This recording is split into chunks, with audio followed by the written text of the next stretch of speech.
In this lecture, let's see another Cursor IDE's feature that allow us to complete same task using different LLM models working parallelly. Now, before we see an example in the Cursor IDE, let's first understand what is the need of using different LLM models for completing the same task. So here in this example, I'm giving a prompt that create a batch class to update the lead status. And here you see that some LLM model, let's say that maybe Claude or GPT has generated this batch class. This looks good to me, but I am really not sure if this is the best version that this LLM model could have produced. As we know, every week or maybe every day, these LLM models are getting better. So someday OpenAI's model is performing better, and maybe next week Claude launches new model which is performing better. So I'm really not sure that if this is the best version of this batch class or not, or maybe if it is missing some important points that could have been handled by some other LLM model. So now instead of using a single LLM model to write this batch class, let's see this workflow again, but with multiple LLM models. Again, the prompt is same, write an Apex class to update the lead status. And we see that we have GPT, we have Claude, and we have Gemini. These three LLM models are creating the same batch class. And you will notice that each LLM model have its own unique feature.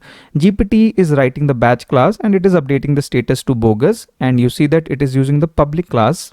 But you will see that there is a problem here. In the execute method, it is updating the lead status, but we don't see error handling here. We don't see the try catch block.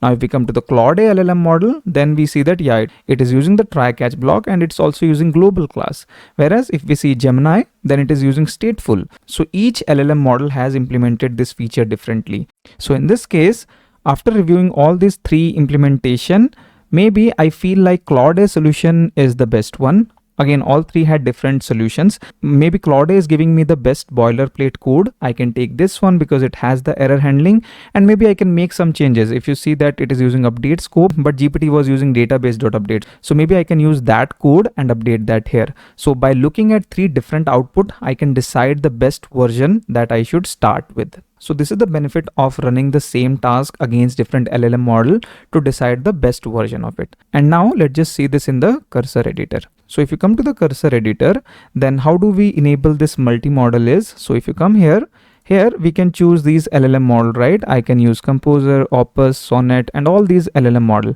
But the work that I'm trying to do right now, I want to run it against multiple LLM models. So here you have to be very careful when you're doing this multi-model, because when I'm choosing multiple models, then each model will hit the token. So each model will consume the token. So for same task, I'm going to consume 3 times extra token if I'm using 3 different LLM models.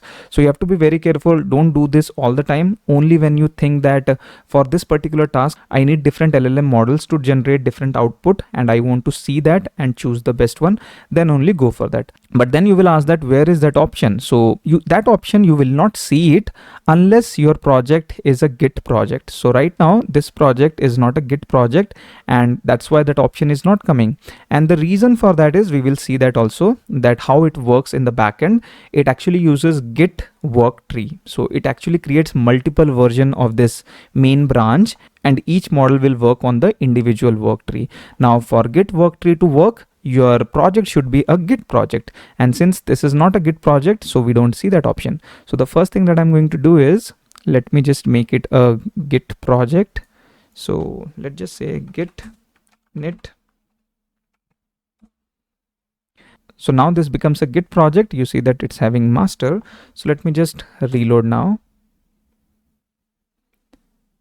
And now if we come here, then you will start seeing that option. I have local development as well as work tree development. So this work tree came because, let me close all of this, because we have this as a Git project.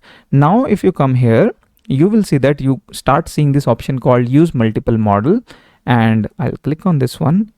And now I can choose which model I want to use. So for this task, let me give it a prompt. I'm saying that create a batch class that will update the lead status as bogus if the lead is open for more than 90 days, and change the status to follow up lead if the lead is open for more than 60 days.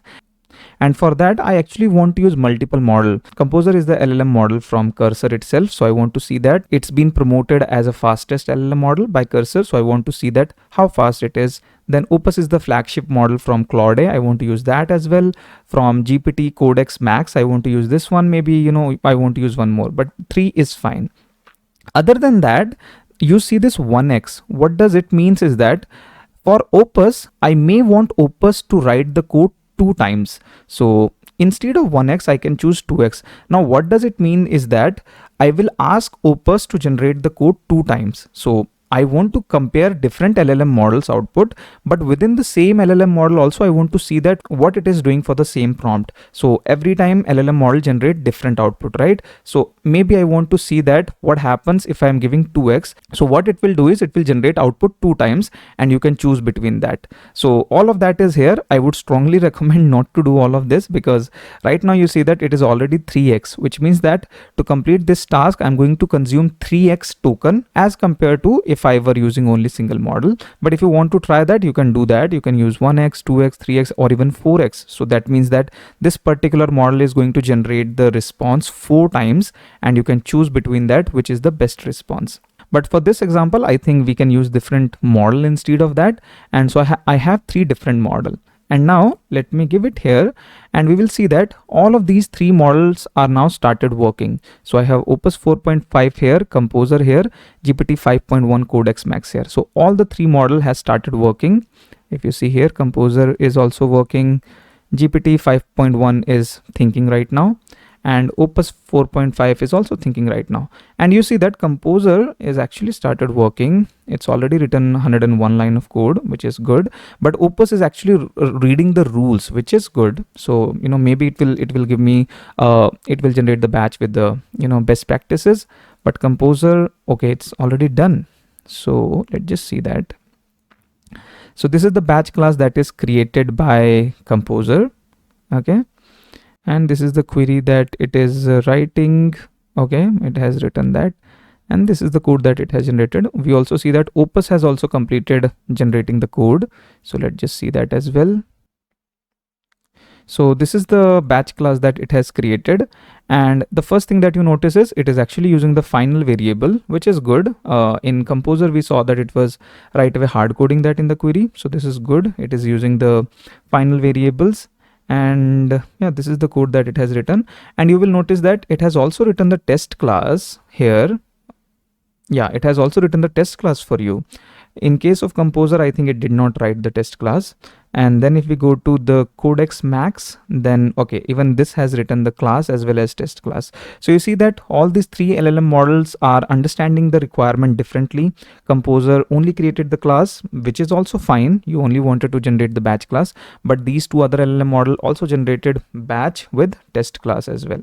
Now you might ask that if all are working on the same class, in this case it was actually a new class, so they might give a different name to the class name, or they might give a same name as well. But let's say that you're working on existing requirement and you want to use different LLM model to modify that existing class. Then you might say that in that case they will override each other's change, and that is where this work tree comes into picture. So right now you see that this class is actually not yet committed in the main branch. So in the main branch this class is not yet committed, but rather each LLM model is actually writing this code in their own work tree. So you see this symbol, it's actually showing me the location where this class is currently present. So what actually happens is the moment we use this multi-model, and that is where it was asking us that it should be a Git project. So each LLM model is actually creating their own sub branch. So in Git terminology, this is my main branch or master branch. From this, they are creating a sub branch or work tree, and they are only manipulating the code there. So my main class, so if it were, you know, this class already exists, they all are not actually updating the main class, but they're taking the code from the main branch and they are manipulating it, and then you will have to review which code you want to use. So in this way they're not overriding because they all are working on their own sub branch, so they're not overriding each other's change. And most importantly, all these models are not overriding the main class because they all are working in their subtree. So if you see here, if I go to this folder, so if you go to your users in the Cursor, here you see that we have this work tree, and you see that for this agent script, these are the 3 work tree got created, or sub branches got created from the main branch: FCN, NGF and XVG. And inside that you will see that all of your code is copy pasted, all of your existing classes, everything came here, and this FCN is being manipulated by which one? Yeah, so this is Codex. So Codex has created FCN work tree or sub branch, you can say that, and it's working here only. Similarly, Composer is working on this one is, it's actually working on XVG. So if you see here, we have XVG as well. Here we have XVG. So since I chosen 3 different LLM models, so it created 3 different work tree here. So if I had chosen 5 model, there would have been 5 work tree. Or also if I have chosen one model with 2x, then there would be 2 different work tree for the same LLM model. So that's how it is actually working in the behind the scene. So right now all of these codes are in the sub branch, and it's your responsibility to review all of this code, Opus code and Codex Max code and Composer code, and you can go through it. Whichever you like, you will accept that particular one and you will say apply. And once you do that, so we have one more and we can see now, you see that, so this lead status update test class is also committed here, and the update batch class is also committed here, but we have not accepted this one, so this class is not yet accepted. So that's how in the backend Cursor is working. The moment you use multi-model, the first requirement is that your project should be Git project, so that it can create work tree out of it, and then each model will work on its individual work tree and make changes there, and then you will commit changes into the main branch. So this is our main branch. And what is the benefit? The benefit is that you can see that which model is doing what. This model actually created the class, it followed some best practices, it used final variable, created test class as well. Composer was fast. Yeah, it is true that it's very fast, but it did not create test classes. And also the class that it created, it's a bit of a hard coded. So maybe, as a best practice, I would not accept this one. Okay. And what is the downside here of this approach is that for the same work, I actually utilize 3 different LLM model and each consumes some token. Obviously here you see that it would have consumed some token, right? It used like 23.1k token, and this one has used less, 17.2k, and this has used 20.5k. So all of these 3 has consumed these many tokens. So that's the downside here. But if you're working on a very important requirement, then maybe you can use this feature.